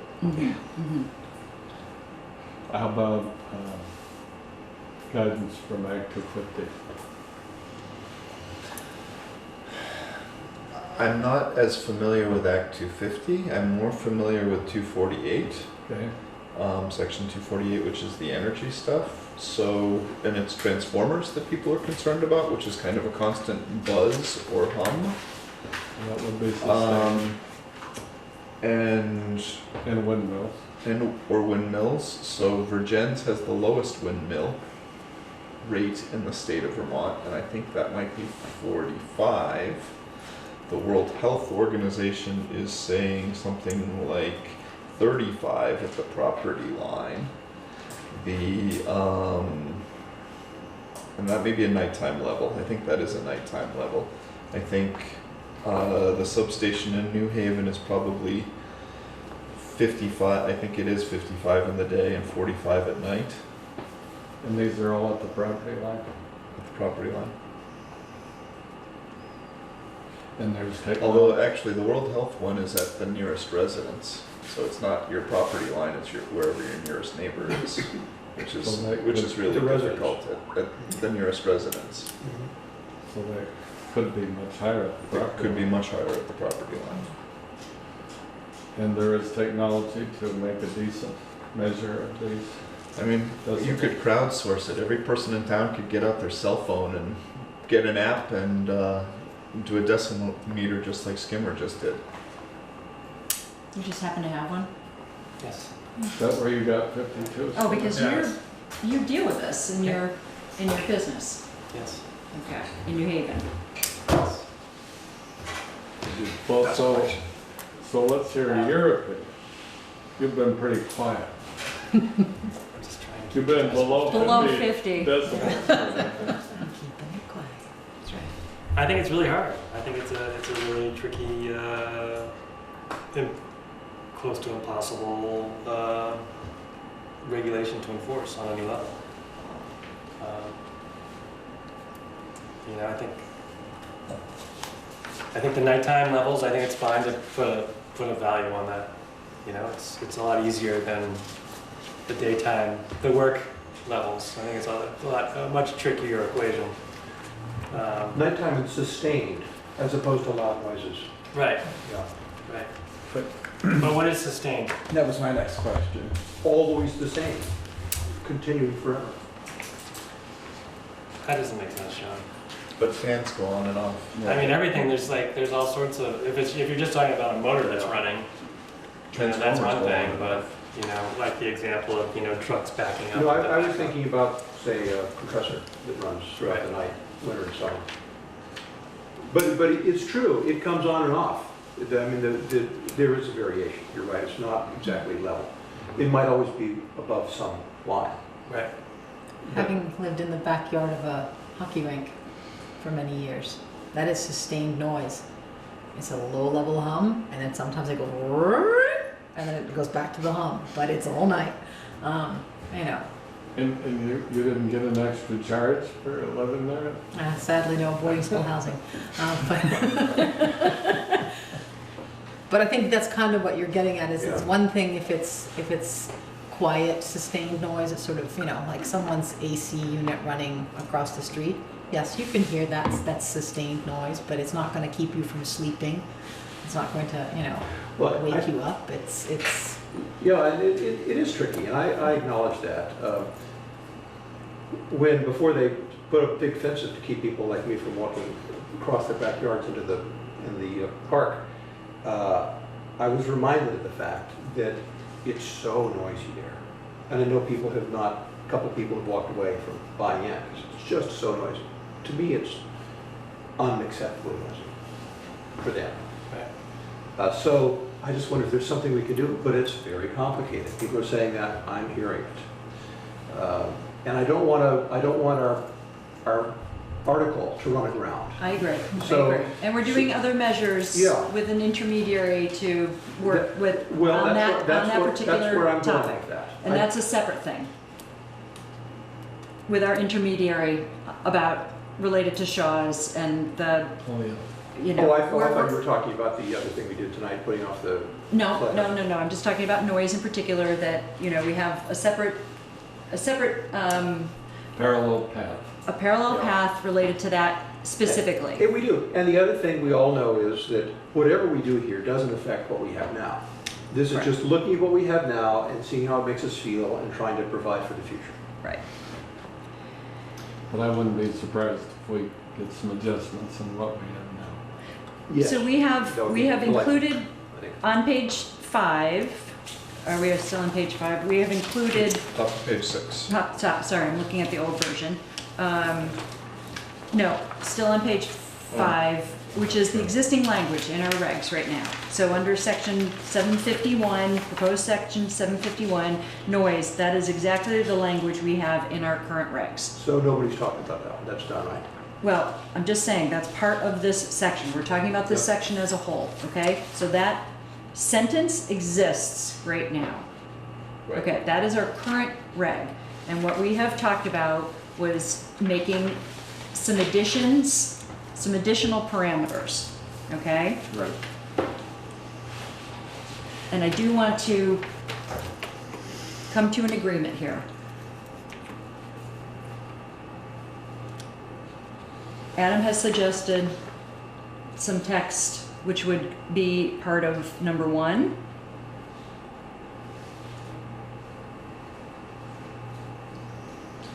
I think that was all good. We just weren't sure of the figure.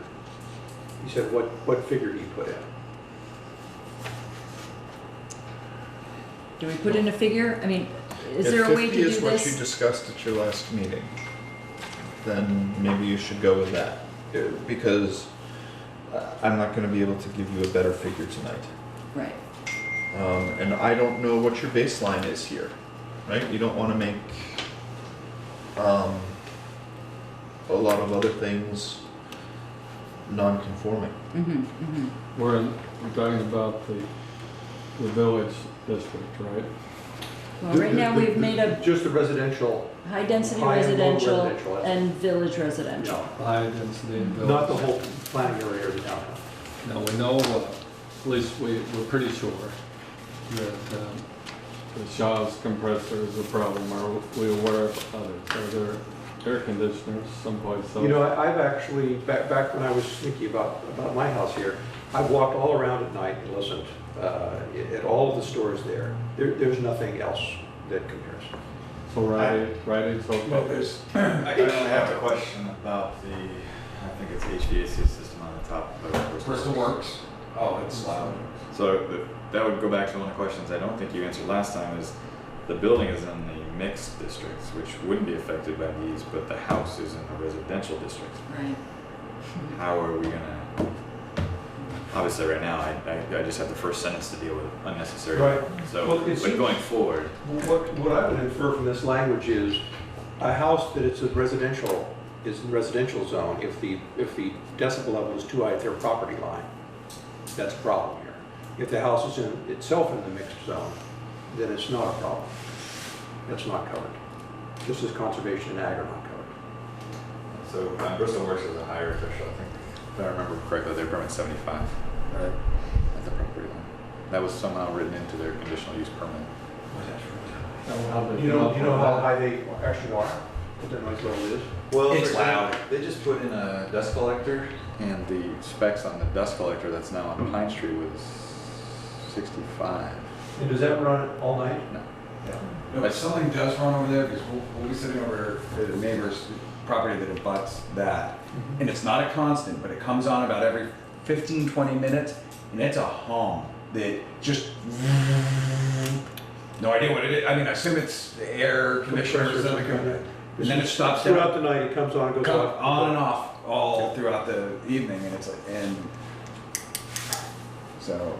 I haven't gone over there. I do have the phone downloaded with the noise detector. I haven't gone over there and seen what Get the it, problem son. is. Get on it, Eric. Let us know. Okay. Good luck. Good travels. Okay.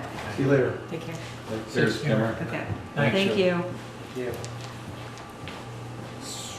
So, we all on the line. We could put in that figure 50 we talked about, or we could take out all figures and say we're going to come back to this like we're coming back to the flood zone.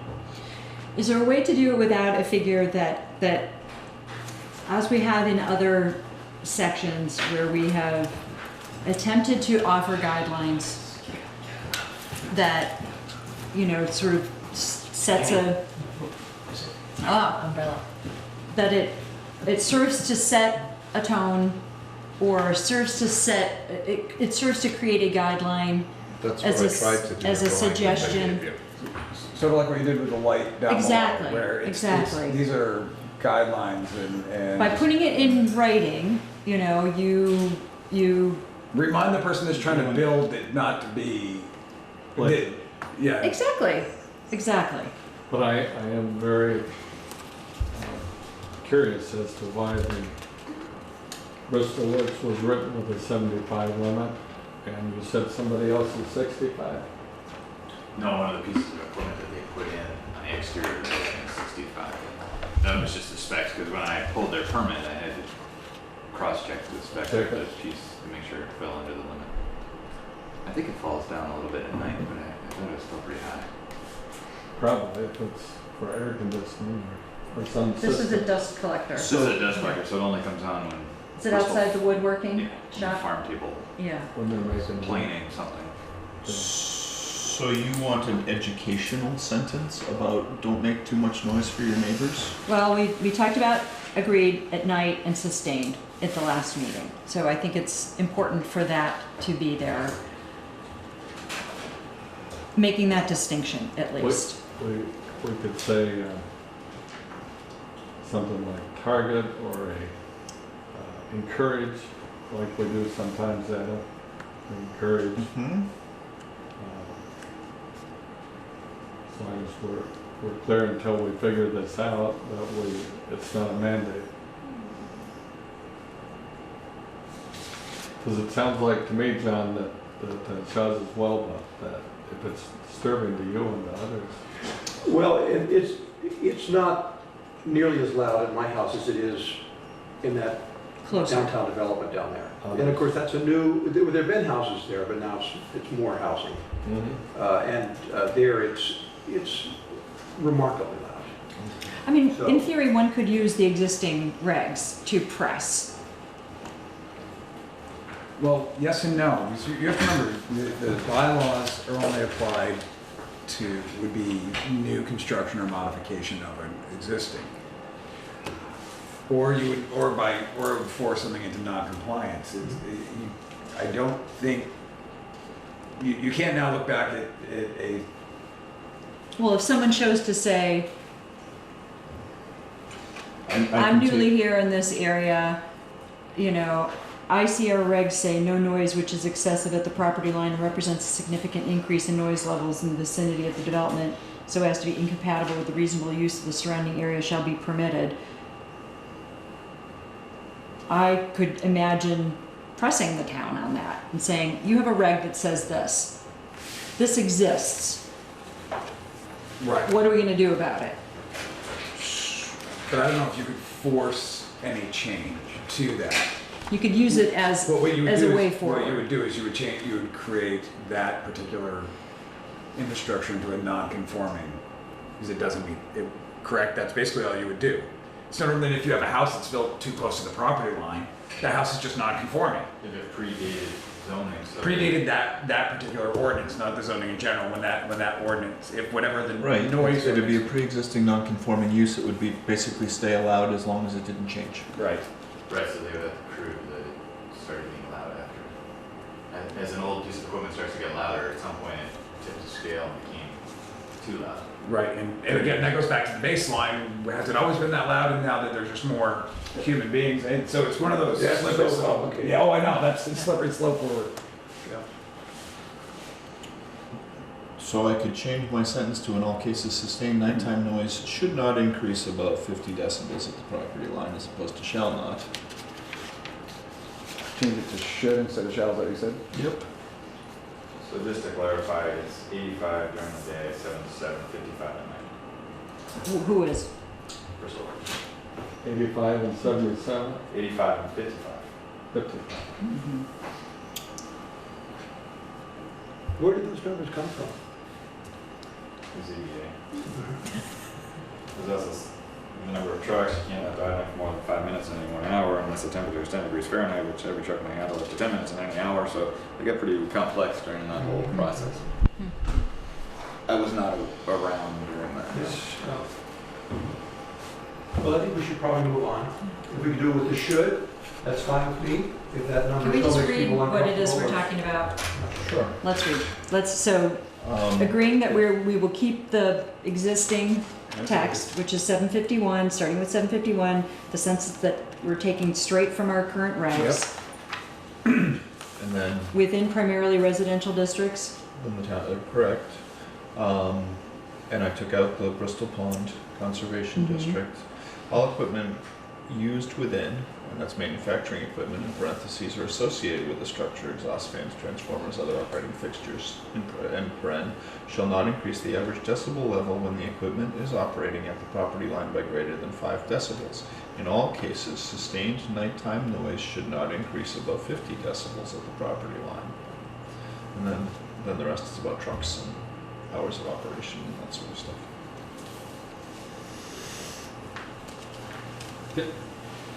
That last part again, in all cases. In all cases, sustained nighttime noise should not increase above 50 decibel levels at the property line.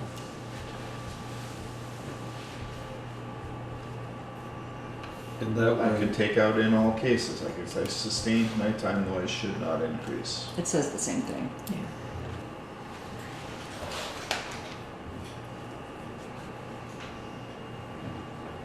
and that's taken to mean that it's encouraged but not mandated. Is that correct? Should not. Yes. I mean, but it's, I mean, if one They're were to gonna- go to the they're gonna have to ZBA for a harm- permit, right? the ZBA ZBA would look at it and say, okay, it's, are you you gonna know, our be below permit, 50? right, our permit would say, If you're not, you better Right. have a strong reason because of it. Right, what it does is it gives the applicant the ability to possibly offer a case why it needs to be at 55. Puts, again, back to the onus on the applicant, but it sets a bar. a beginning point for everyone. Because again, if we don't have a beginning point, I don't think. The issue would be enforcement, because let's say someone came with a business plan for conditional use, there's no perimeters set around noise. 3 years later, they need to replace their HVAC system on the roof. They don't need a permit. They can do whatever they want. well, that's true. But So if Bristol the- Works has noise limits. Your specifically, enforcement right? comes from your permit conditions. Right. If the board chooses not to put any in, you're right, you don't have any ability to enforce, you have nothing to enforce. So So it's not a catch. So I would just, so what Sue was saying was that the SCBA, the ZBA could catch it, and sometimes they could, sometimes they couldn't. They don't impose noise regulations on most. That's in fact the only one I've ever seen. And most of them probably don't need it. Correct. Absolutely. How are we doing? I think it's a compromise. Everybody's given a little here. Okay. Okay. Okay. Yeah. Okay. Good. We're Okay. moving on to lights, glare lights and reflection. Okay. And we changed that pretty substantially last time as well, Okay. Mm-hmm. to make some compromises.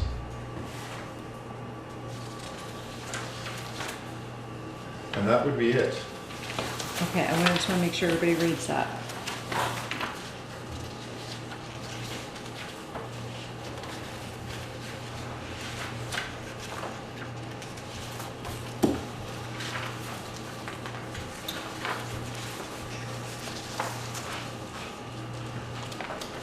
Before we move on. Yep. Let me just ask Adam, we've got, except where the applicant can demonstrate the need for taller lighting, like athletic facilities, that's clear enough, but what if you just feel it's helpful to you for security, or in case you have to do some loading or unloading at night?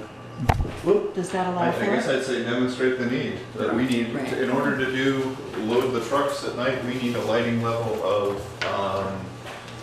X candle feet. Here, the most efficient way for us to get X candle feet is to have a higher light.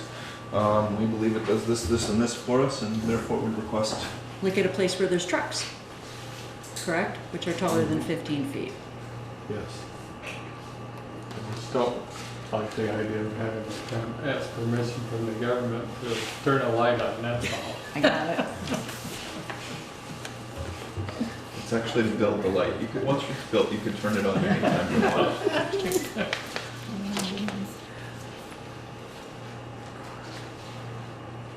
And that other one, limiting excessive windows, I want to be sure I understand where we ended here. Mm-hmm. To limit impacts from interior lighting and, Is that two different items there, Adam? oh yeah, it is. And Sorry about that. I think it's one item. what? Under the other optional measures, number 3, limiting excessive windows in order to limit impacts from interior lighting. Basically, it's rather than saying, don't have too many windows in your place, it clarifies that, you know, Why? Yeah, lit number- from inside. Right, number 3 is just one, it's just one sentence. It's not number 3 and 4, Right. correct? Well, 4 is turning lighting Oh, I off see. after the close So of it is a business. 4. So it is a separate one. Yeah. To limit impacts of interior lighting, Are you connecting those for a reason? which was an addition. Excuse me? Are you connecting them with an and for a reason? Yeah, we haven't done that before. Okay. Let's take out that and.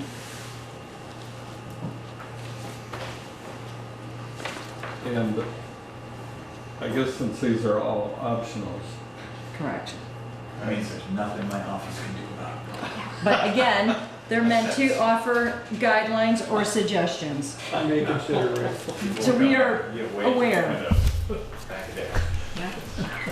You want portals. Little portals. That's all you need.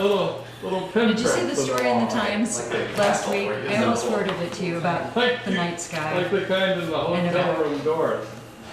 Limiting excessive Yes, light? yes, especially, it was in Colorado? Oh, Yeah, About things people are doing? yes. In towns, Or, okay, yeah, exactly. okay. You know, Adam isn't making this up. He's not, He's on a mission. Well, I like, one of the nice things about Vermont is the night sky. Right. yes, we're in agreement there.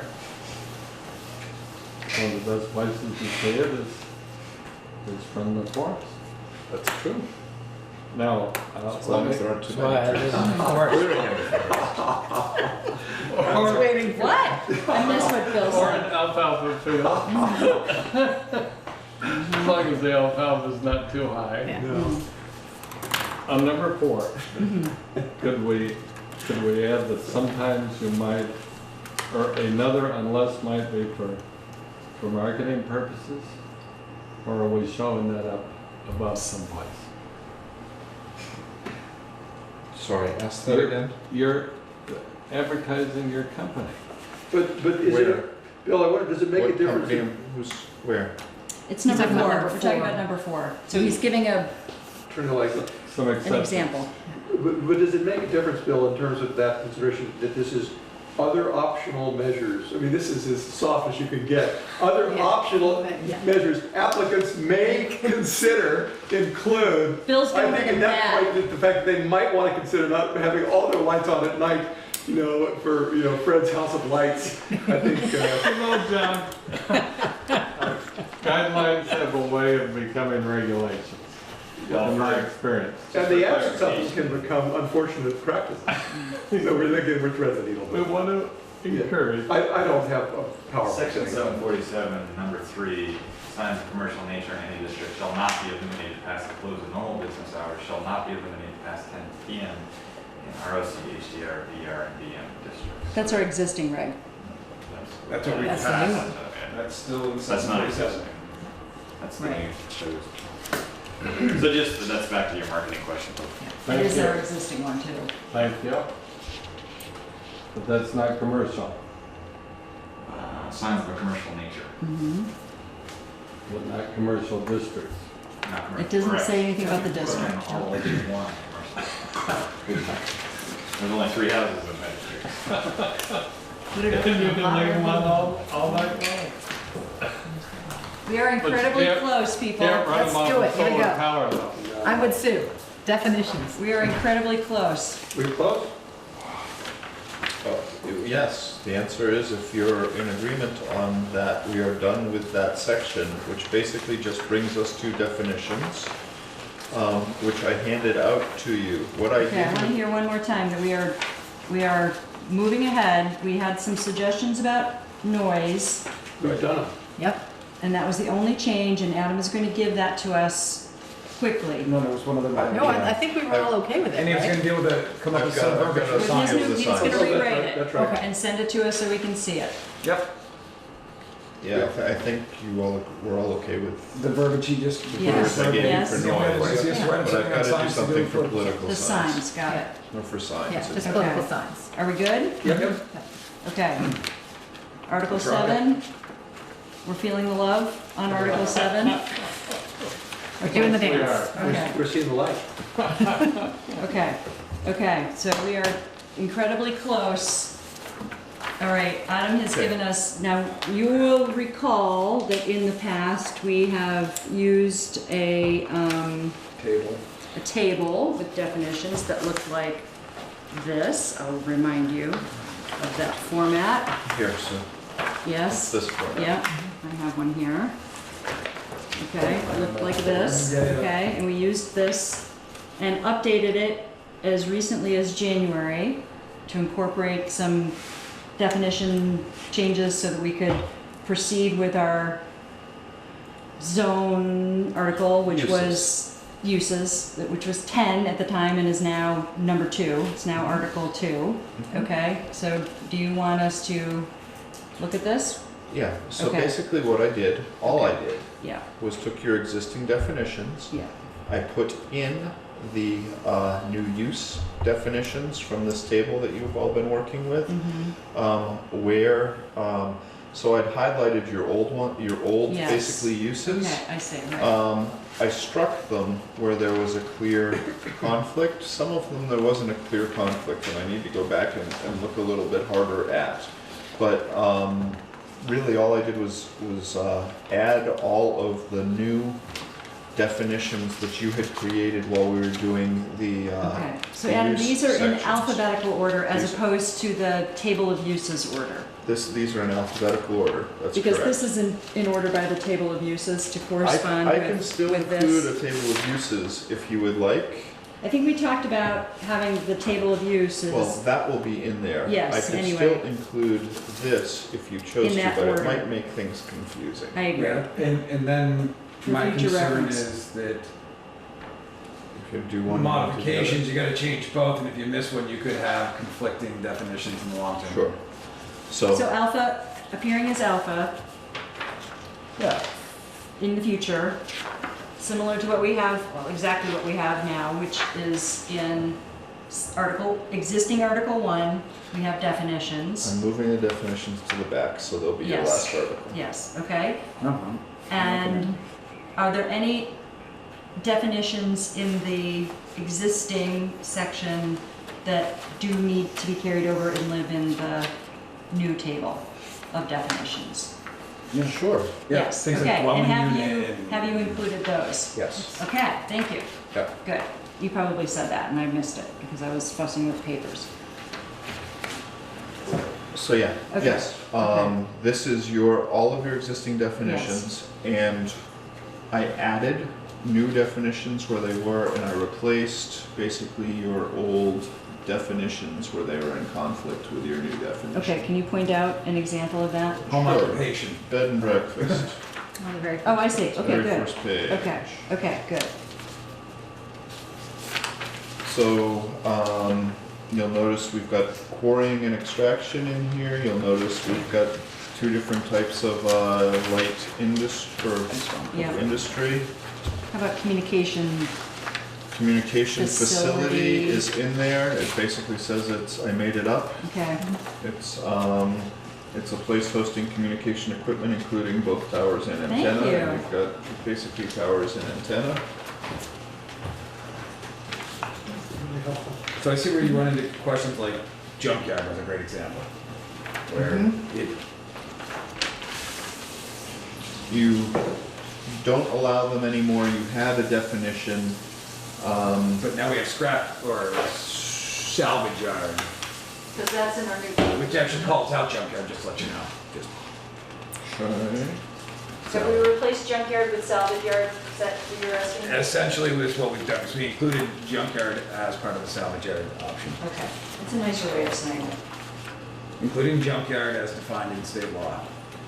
Was under salvage So yard. I should take junkyard out. Oh, yeah, I'm just trying to help you out, man. Excellent. Scrap that.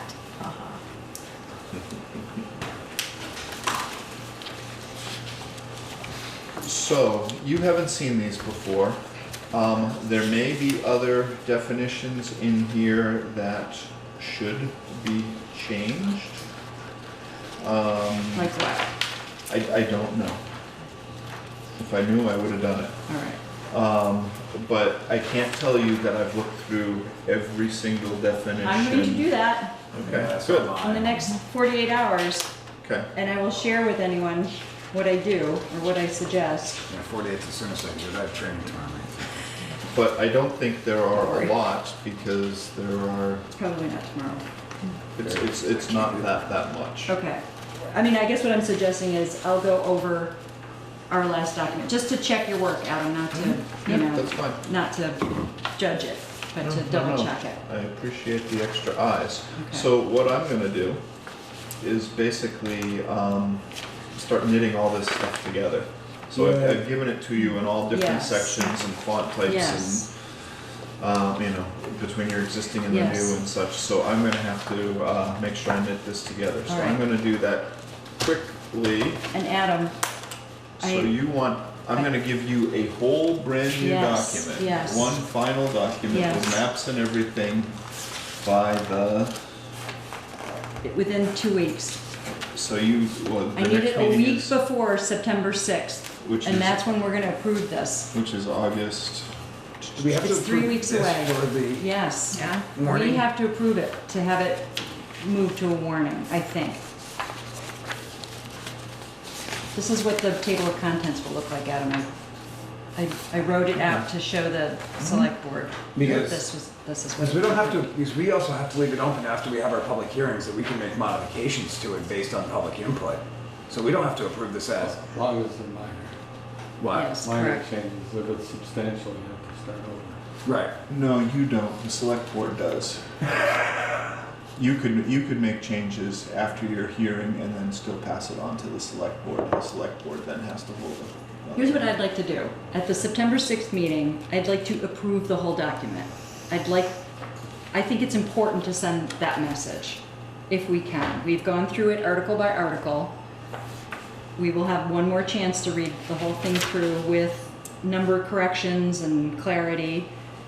There still will be time to make small changes, but I'd like to have, if we can, a vote at the next meeting in order to warn it as a document that we have agreed to. Yep. Right, I mean, because we have right now, on our October 18th meeting is the Final. vote on the final document, officially Exactly. conveys it to the Yes, select board. exactly. And So essentially, I'm suggesting two sort of votes. And the 18th is the most formal one that we need to do in order to convey to the select board. And that means by the next meeting also, we will have reread the plan, and we're gonna vote on that too. Yes, On the yes. 6th, both of us. Yes, I'm gonna write this out for everyone as a reminder and for the folks who aren't here. Okay, so I'll have a final document to Eric by the 30th. Okay, that would be great. It's 2 weeks from today. And it would be 1 week ahead of the September 6th meeting. So, yeah, so I'm So we gonna, have 3 weeks between now and September 6th. We have a built-in extra week, which is good. Can you do it sooner? I might be able to do it by the 23rd. Okay, I will try and do it by the 23rd because honestly, I'm leaving the 23rd till the 30th. So, oh, then please It's do. the same difference, yeah. because you're not gonna do it on vacation. Don't do it. Another one? We Darn won't you, allow this is you. what the table of I know. contents looks like. Right. Anybody else want to see our new table of contents that I This one? so lovingly wrote? Sure. Okay. This one. Yeah, Eric, like you said, we pilfered all your papers while you were talking. good. Okay, all right, so what I'm gonna do is write an email, sort of outlining, I think what we did tonight and what next steps are, what the plan is. I'm going to read over the definitions. Adam's gonna make some changes to, can you do that sooner rather than later, the signs and noise and just get it Yes. out? Okay. Yep. And then the full-on, Yes, I'll do that first and then Okay. I'll do the full All right. changes to everything. All And you'll right. get one document and and we it'll be can your work final together to document. do that if you want Okay, great, my eyes on the Good. numbering and all that. good, that would be great. Okay, because then it's gotta like There's a lot. cross-reference and all that business. Yes. And I might need you Right. too, Eric, okay. I'm a But good we'll do that. proofreader if you need Good, help. okay, you're in. Thank you. Papers and ice is good. Okay, Yeah, we're Good. finally slowed down, so there's some time. Yay, okay. All right, good? yes, Yeah? Yeah. Okay, last time we did high five and sort of like fist bumps, but we won't do that because Okay. everyone was here. good. We're working together. Thank you. All right, so I need a motion to adjourn. Motion to adjourn? Second that. All in favor? Aye. Done.